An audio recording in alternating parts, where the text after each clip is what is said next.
Hello guys, this side यशस्वी। हमने last time topic पढ़ा था हमारा कैटरेक्ट तक, ठीक है ना। उसके बाद आज हमारा नया टॉपिक है, ध्यान से देखिए। आज हमारा नया टॉपिक है reflection of light through a glass prism.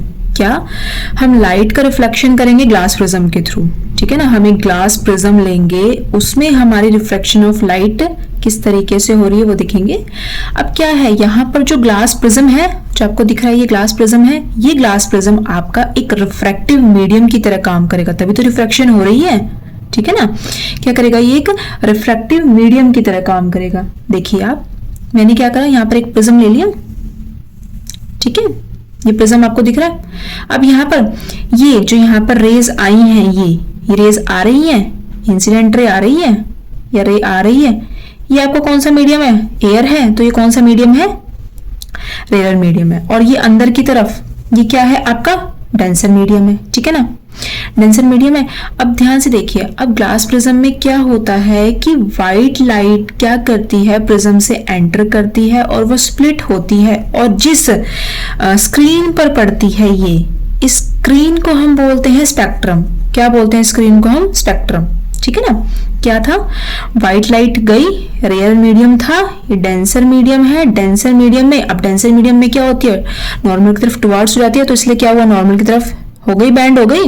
और जिस स्क्रीन पर स्प्लिट हुई, उस स्क्रीन को क्या बोलते हैं, हम बोलते हैं स्पेक्ट्रम। अब जो व्हाइट लाइट होती है हमारी, व्हाइट लाइट किसकी तरह एक्ट करती है, सनलाइट की तरह एक्ट करती है। अब व्हाइट लाइट को हम, जो व्हाइट लाइट स्प्लिट हुई है वो कौन कौन से कलर में होगी, विबग्योर, किस में कलर में होगी, विबग्योर, ठीक है ना। तो डिस्पर्जन का मतलब ही क्या है, डिस्पर्जन का मतलब होता है कि आपका स्प्लिटिंग स्प्लिट करना लाइट का अलग अलग कलर्स में टूट जाना, वो क्या होता है आपका, उसी को हम बोलते हैं डिस्पर्जन। इसकी डेफिनेशन भी क्या है, splitting of white light into 7 colours on passing through a prism. अब क्या है, व्हाइट लाइट स्प्लिट हुई है, ठीक है ना। कब स्प्लिट हुई है, जब प्रिज्म में से पास हुई है, तभी तो स्प्लिट हुई है ना, ठीक है ना। प्रिज्म में से जब व्हाइट लाइट का 7 कलर्स में पास होएगी तो उसको क्या बोलेंगे, डिस्पर्जन ऑफ लाइट बोलेंगे। अब इसमें मैंने आपको अब तक पढ़ाया, इसमें कंक्लूजन क्या मिला कि व्हाइट लाइट जो है वो किसका मिक्सचर है, व्हाइट लाइट जो है वो 7 कलर्स का मिक्सचर है। किसका मिक्सचर है, व्हाइट लाइट 7 कलर्स का मिक्सचर है, 7 रंगों से मिलकर बनी है ना व्हाइट लाइट। तो किसका मिक्सचर हुआ, व्हाइट लाइट मिक्सचर हुआ आपका। हमने व्हाइट लाइट का पढ़ लिया, उसका कंक्लूजन भी पढ़ लिया, तभी तो हुआ, तभी तो हमने इसको बोला कि ये रिफ्रैक्शन हुई है, रिफ्रैक्शन ही हुई है, व्हाइट लाइट स्प्लिट हुई है और रिफ्रैक्शन हो रही है। यानी कि लाइट क्या कर रही है, एक मीडियम से दूसरे मीडियम में पास कर रही है। एक मीडियम एयर है, दूसरा मीडियम क्या है, डेंसर है, ठीक है। यहाँ तक क्लियर हुआ। आगे देखिए, अब मैंने क्या करा, अब एक ना इसको मैं एक एक्सपेरिमेंट करके देख रही हूँ, टेस्ट करके देख रही हूँ, ध्यान से देखिए। मैंने क्या करके देखा, मैंने एक प्रिज्म सीधा ले लिया, एक प्रिज्म मैंने उल्टा ले लिया, ठीक है। मैंने एक प्रिज्म क्या लिया, सीधा लिया, एक प्रिज्म उल्टा लिया। अब मैं क्या देख रही हूँ कि अगर मैं वाइट लाइट को, ये मेरी यहाँ पर गई, स्प्लिट हुई, दोबारा जो हमें रिजल्ट में मिलेगी वो अगेन ही वाइट लाइट मिलेगी, ठीक है ना, ठीक है ना। अगर मैं इन्वर्टेड प्रिज्म भी रखती हूँ तब भी जो मेरे 7 कलर स्प्लिट होएंगे ना, वो अगेन जो आपको देंगे वो क्या देंगे, वाइट लाइट ही देंगे। यानी कि ये एयर मीडियम था, ठीक है, हमने मीडियम लिया, रेयर लिया, फिर डेंसर लिया। जो आपको कंक्लूजन में मिलेगी, वाइट लाइट एंटर हुई थी, स्प्लिटिंग हुई, फिर कंक्लूजन में आपको वाइट लाइट ही मिलेगी, ठीक है ना। इसके कॉजेज क्या है, इसके कारण क्या क्या है, angle of refraction of light of different colour is different. अब क्या है, जितने भी आपके ये क्या है, अलग अलग जो angle of reflection of light है वो अलग अलग कलर का अलग अलग होगा। वॉयलेट का अलग है तो रेड का अलग होगा, इनका अलग अलग, हर रंग का एंगल ऑफ रिफ्रैक्शन अलग अलग होगा, ठीक है ना। 7 colour have different wavelength and different speed. अब क्या है, किसी कलर की वेवलेंथ बहुत ज़्यादा होगी, किसी कलर की वेवलेंथ बहुत कम होगी, कोई कलर बहुत ईजिली डेविएट करेगा, कोई कलर ईजिली डेविएट नहीं करेगा। यानी कि सभी कलर की वेवलेंथ, सभी कलर की स्पीड क्या होगी, और सभी कलर्स का रिफ्लेक्शन, एंगल ऑफ रिफ्रैक्शन भी अलग अलग होगा। यहाँ तक क्लियर हुआ। आगे है आपका टॉपिक स्पेक्ट्रम। क्या है स्पेक्ट्रम, अभी मैंने पीछे बताया था कि स्पेक्ट्रम कहाँ बना, जहाँ पर स्क्रीन पर सारी की सारी लाइट्स पड़ी थी, ठीक है ना, वो क्या बना था, आपका स्पेक्ट्रम बना था। Band of 7 colours obtain on screen, 7 colours थे ये विबग्योर, ठीक है ना। यहाँ पर विबग्योर थे, VIBGYOR, यहाँ पर विबग्योर थे। यहीं पर जो सारे स्क्रीन पर 7 कलर्स पड़े थे आकर, वही मैंने आपको क्या बोला था कि स्क्रीन पर पड़ रहे हैं, वो क्या बन रहा है आपका स्पेक्ट्रम बन रहा है, तो वही लिख दिया। Band of 7 colours obtained on screen, यानी कि 7 कलर्स का जो बैंड वो एक स्क्रीन पर आ रहा है, वो क्या आपका है, वो है आपका स्पेक्ट्रम, ठीक है ना। अब देखो मैंने आपको बोला था कि हर कलर की वेवलेंथ अलग होती है, हर कलर की स्पीड अलग होती है, कुछ कलर ज़्यादा डेविएट करता है, कुछ कलर कम डेविएट करता है। अब देखो मैं आपको बताती हूँ, देखिए red colour has maximum wavelength, red colour की बहुत ज़्यादा वेवलेंथ होती है, बहुत ज़्यादा वेवलेंथ का मतलब है उसकी बहुत अच्छी मैक्सिमम स्पीड होती है, ठीक है ना। वेवलेंथ को हम ये कह सकते हैं मैक्सिमम स्पीड, यानी कि कितनी दूर ट्रैवल कर रहा है, दूरी तक ट्रैवल कर रहा है ना, रेड कलर बहुत दूरी तक ट्रैवल कर रहा है। कोई कलर कितनी दूरी तक ट्रैवल कर रहा है उसको हम ऐसे डिफाइन कर सकते हैं, violet colour has minimum wavelength, इसकी इसकी दूरी इतनी ज़्यादा नहीं होती, इसकी मिनिमम स्पीड होती है, मिनिमम वेवलेंथ होती है। हम कह सकते हैं कि रेड कलर मिनिमम डेविएट करता है और वॉयलेट कलर क्या करता है, मैक्सिमम डेविएट करता है, ठीक है ना। क्या करता है, रेड कलर आपका मिनिमम डेविएट करता है और आपका वॉयलेट कलर क्या करता है, मैक्सिमम डेविएट करता है। वही हम सेम लेते हैं, हमने क्या लिया, ये ग्लास प्रिज्म लिया, ठीक है ना, ये ग्लास प्रिज्म लिया। ग्लास प्रिज्म में क्या था, हमने यहाँ पर एयर क्या है आपका, रेयरर मीडियम। अब रेयरर मीडियम में क्या होता है, जब रेयरर मीडियम से डेंसर मीडियम में, ये लिखा भी मैंने, जाती है तो क्या करती है, बेंड्स टुवर्ड द नॉर्मल, ठीक है ना, ठीक है ना। अब यहाँ से हमने ये कर दिया है तो क्या हो जाएगा, अब डेंसर से रेयर में जाएगी तो अवे हो जाएगी, अवे फ्रॉम द नॉर्मल। अब इसी को हम लाइन को अगर ऊपर अपनी तरफ से कर दें तो ये वाला जो आपका एंगल आपको दिख रहा है, ये वाला एंगल बनेगा, इसी एंगल को हम बोलेंगे एंगल ऑफ डेविएशन। क्या बोलेंगे इसी एंगल को, हम इसी एंगल को बोलेंगे एंगल ऑफ डेविएशन। अब क्या है, इस डिस्पर्जन ऑफ लाइट को, मैंने क्या बोला, इस डिस्पर्जन ऑफ लाइट को जो स्टडी करता है वो हम यूज़ करते हैं स्पेक्ट्रोमीटर इंस्ट्रूमेंट। क्या यूज़ करते हैं, स्पेक्ट्रोमीटर इंस्ट्रूमेंट। हम आगे पढ़ेंगे, देखिए इस डिस्पर्जन ऑफ लाइट को जो हम स्टडी करते हैं वो एक इंस्ट्रूमेंट यूज़ होता है, वो होता है आपका स्पेक्ट्रोमीटर इंस्ट्रूमेंट, ठीक है। यहाँ तक क्लियर हुआ। अब हमारा क्या है, अब कौन कौन से हमारे नेचुरल स्पेक्ट्रम होते हैं, देखिए रेनबो है, ठीक है। रेनबो हमारा नेचुरल स्पेक्ट्रम की तरह काम करता है। कैसे काम करता है, ध्यान से देखिए। अब नेचुरल स्पेक्ट्रम है, अब स्पेक्ट्रम कब होगा, कोई ना कोई नेचर में आपका ऐसा होगा जो ग्लास प्रिज्म की तरह काम करेगा। क्या काम करेगा ग्लास प्रिज्म की तरह, स्काई में जो आपकी रेन ड्रॉप्स होती है ना छोटी छोटी, वो आपकी ग्लास प्रिज्म की तरह काम करेंगी। जब ग्लास प्रिज्म ही नहीं होगा तो आपको वो अलग अलग लाइट्स कैसे दिखेंगी, ठीक है ना। अब रेनबो बनता कब है, rainbow is formed when the sun is shining and raining at the same time. Rainbow तभी ही बनेगा जब सन शाइन कर रहा हो और एकदम से तभी रेनिंग तभी हुई हो। आपने देखा होगा कि हल्का हल्का मतलब सूरज निकलता रहता है, हल्की थोड़ी बारिश होती रहती है उसी टाइम पर, और तब आपको रेनबो दिखाई देता है, ठीक है ना। रेनबो हमेशा सन की अपोजिट डायरेक्शन में ही बनता है। ध्यान रखना कि रेनबो हमेशा सन की अपोजिट डायरेक्शन में ही बनेगा, ऑलवेज, ये क्वेश्चन आता भी है। अब एक चीज़ और है, सूरज उगने और डूबने पर ही हमेशा आपको रेनबो दिखता है। क्या, सूरज उगने और सूरज डूबने पर ही हमेशा हमारा रेनबो दिखेगा। अब रेनबो में आ जाता है कौन कौन सी आपकी प्रोसेस है, या कौन कौन से क्या हो रही, रिफ्रैक्शन भी हो रही है, डिस्पर्जन भी हो रही है, रिफ्लेक्शन भी हो रही है। ये तीन एक साथ हो रही है। कैसे हो रही है, यहाँ पर लाइट आ रही है, ठीक है ना, लाइट आ रही है, एक मीडियम से दूसरे मीडियम में जा रही है, तो इस पॉइंट पर क्या हो रही है, हमारी रिफ्रैक्शन हो रही है। क्या हो रही है, रिफ्रैक्शन हो रही है, ठीक है ना। अब लाइट क्या कर रही है, यहाँ पर आपकी स्प्लिट कर रही है, तो आपकी क्या हो रही है, यहाँ पर जब स्प्लिट कर रही है, टूट रही है, तो आपकी यहाँ पर क्या हो रही है, डिस्पर्जन हो रही है। अब यहाँ पर क्या हो रही है, ये अपने पाथ से रिफ्लेक्शन हो रही है, रिफ्लेक्ट कर रही है, ठीक है ना, इस पाथ से देखो रिफ्लेक्ट कर रही है, तो इस पॉइंट पे क्या हो रही है, रिफ्लेक्शन हो रही है। तो यहाँ पर ये आपकी तीनों ही इसमें होती है, रेनबो में रिफ्रैक्शन भी होती है एक पॉइंट पे, डिस्पर्जन भी होती है और रिफ्लेक्शन भी होती है। इसी को हम बोल सकते हैं टोटल इंटरनल रिफ्लेक्शन। इसी को हम क्या बोलेंगे? Total internal reflection. समझ आया? रेनबो आपका 12 नून पर नहीं दिखता। रेनबो आपका तभी दिखता है जब आपका सूरज उगता है या डूबता है, तभी आपका रेनबो दिखेगा। ये आपका क्या है? रेनबो आपका एक नेचुरल स्पेक्ट्रम की तरह एक्ट करता है। इसमें कौन कौन से फिनोमिना होते हैं इस प्रोसेस के थ्रू? इस प्रोसेस के थ्रू आपका फिनोमिना होता है, एक होता है रिफ्रैक्शन, एक होता है डिस्पर्जन और एक होता है रिफ्लेक्शन। और रिफ्लेक्शन को हम बोलते हैं टोटल इंटरनल रिफ्लेक्शन। और रेनबो आपका तभी बनता है जब आपका सनशाइन करता है और रेनिंग तभी तभी हुई हो। यहाँ तक क्लियर हुआ?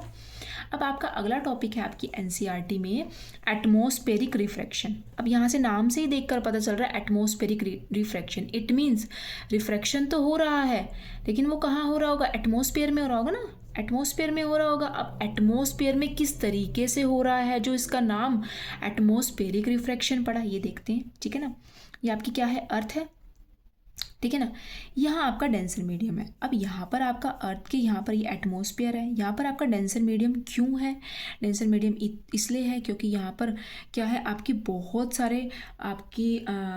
सारे पार्टिकल्स होते हैं, वाटर भी होते हैं, डस्ट पार्टिकल्स भी होती है, गैसेस भी होती है, इसलिए हम इस मीडियम को क्या बोलते हैं? डेंसर मीडियम बोलते हैं। ठीक है ना? ये सारा।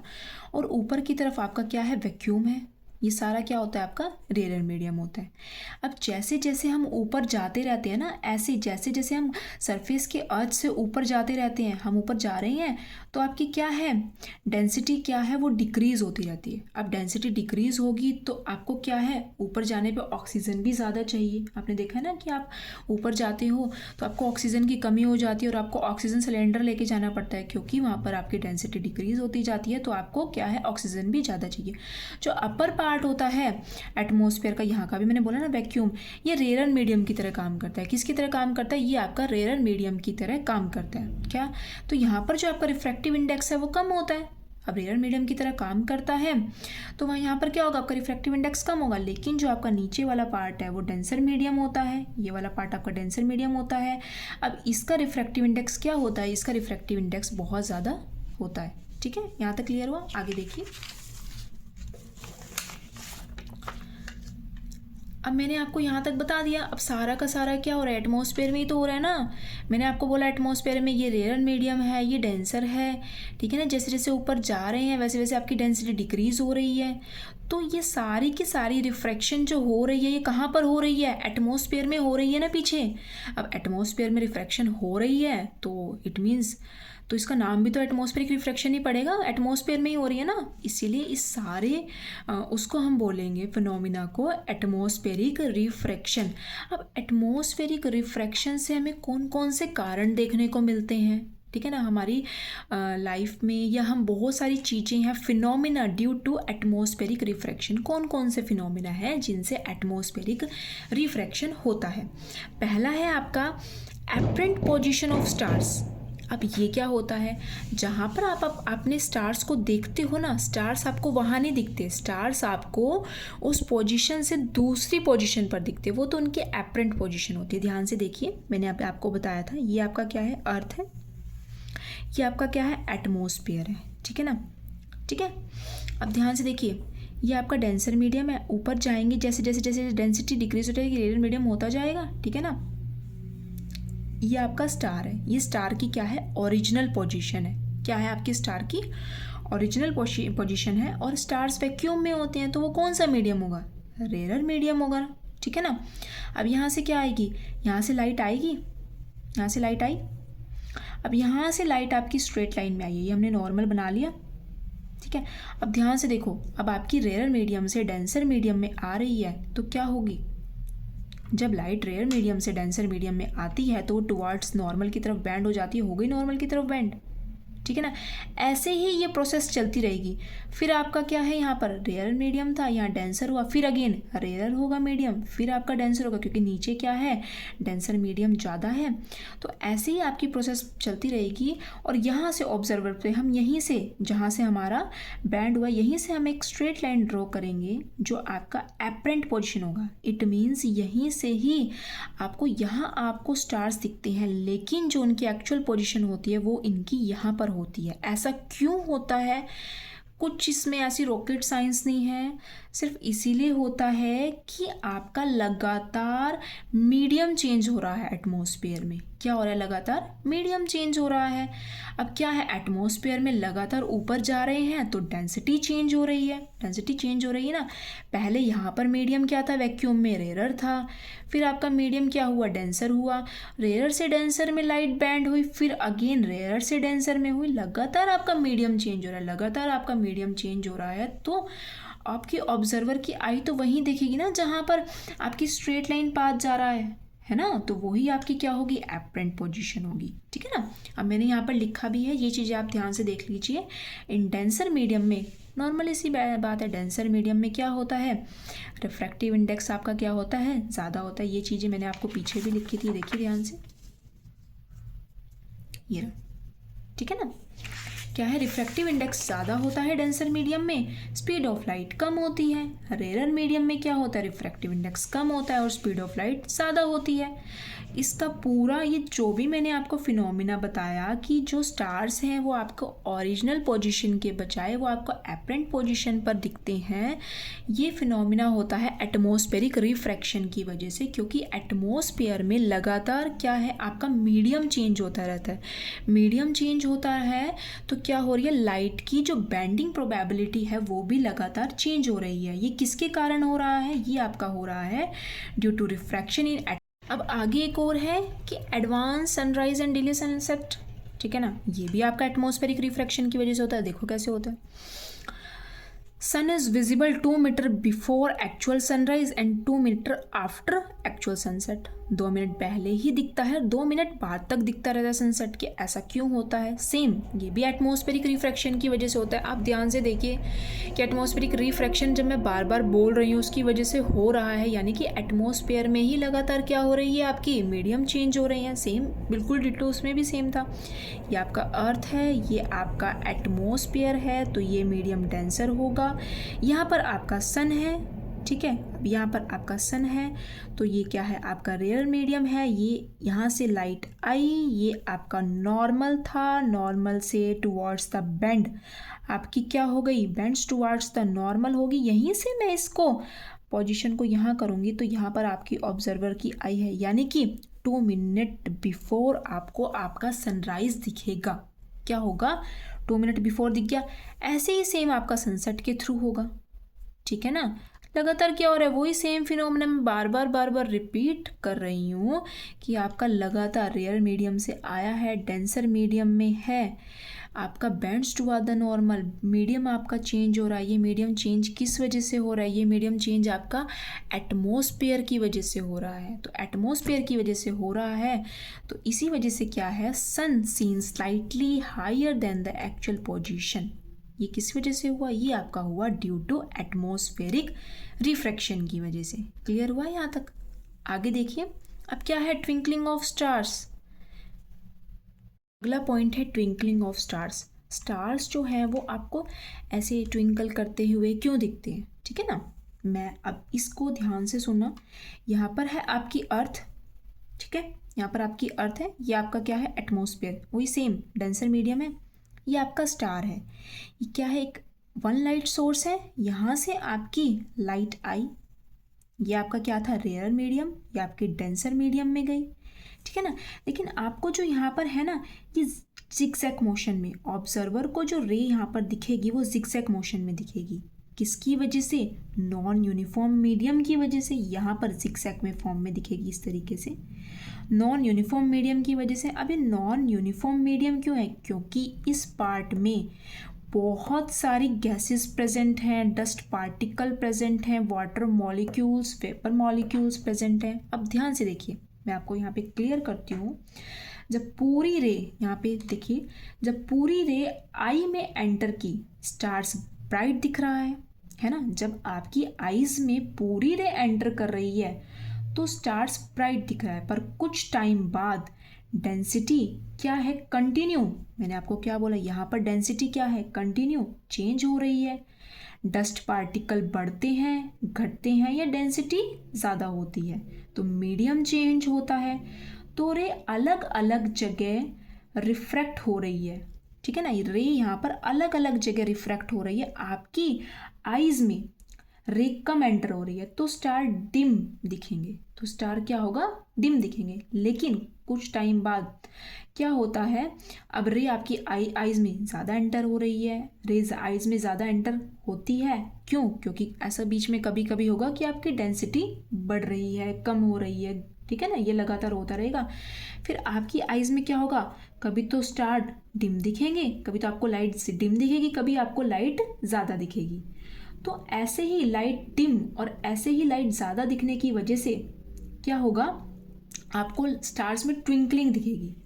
क्या होगा, आपको स्टार्स में ट्विंकलिंग दिखेगी। ऐसा क्यों होगा, क्योंकि हर पॉइंट पे जो है आपका, हर पॉइंट पे यहाँ पर आपका रिफ्रैक्टिव इंडेक्स चेंज हो रहा है, ठीक है ना। क्या है, हर पॉइंट पे रिफ्रैक्टिव इंडेक्स चेंज हो रहा है, और यही जो आपका है ये जिगजैग मोशन है। ऑब्जर्वर की आंखों में जिगजैग मोशन दिखेगा, नॉन यूनिफॉर्म दिखेगा, और इसी वजह से स्टार्स, कभी लाइट ज़्यादा एंटर हो रही है, कभी लाइट कम एंटर हो रही है, और आपकी क्या है, आंखों में ट्विंकलिंग दिखेगी, और वही आपकी होगी ट्विंकलिंग ऑफ स्टार्स। अब ये आपका इसके कुछ पॉइंट्स हैं, किसकी वजह से होगा, क्योंकि लगातार एटमॉस्फेरिक डेंसिटी कंटिन्यू चेंज हो रही है, रे रिफ्रैक्टेड कंटिन्यूसली, हर पॉइंट पर जो रिफ्रैक्टिव इंडेक्स है वो क्या हो रहा है, लगातार चेंज हो रहा है। अब रिफ्रैक्टिव इंडेक्स हर पॉइंट पर क्यों चेंज हो रहा है, क्योंकि अर्थ के एटमॉस्फेयर की वजह से, अब ये अर्थ के एटमॉस्फेयर की वजह से चेंजेस हो रहे हैं, ये आपके हो रहे हैं एटमॉस्फेरिक रिफ्रैक्शन की वजह से।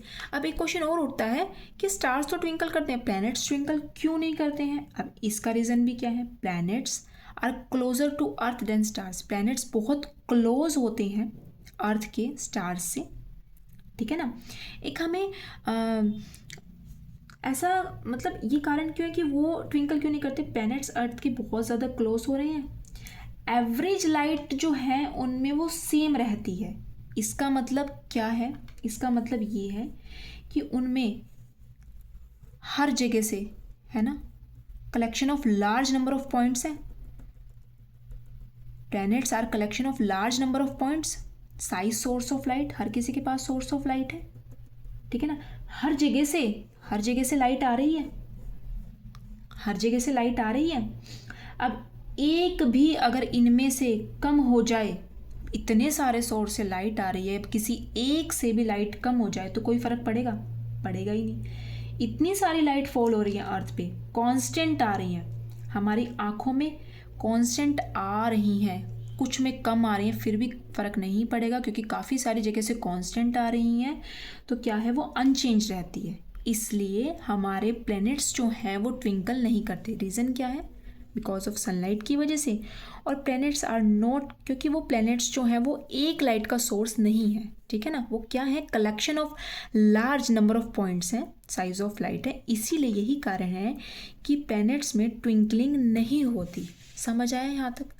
फिर भी आपको कोई दिक्कत है तो आप मेरे को कमेंट सेक्शन में मेंशन कर देना, मैं आपको अगली क्लास में वो सेम टॉपिक दोबारा रिपीट करूँगी। Thank you.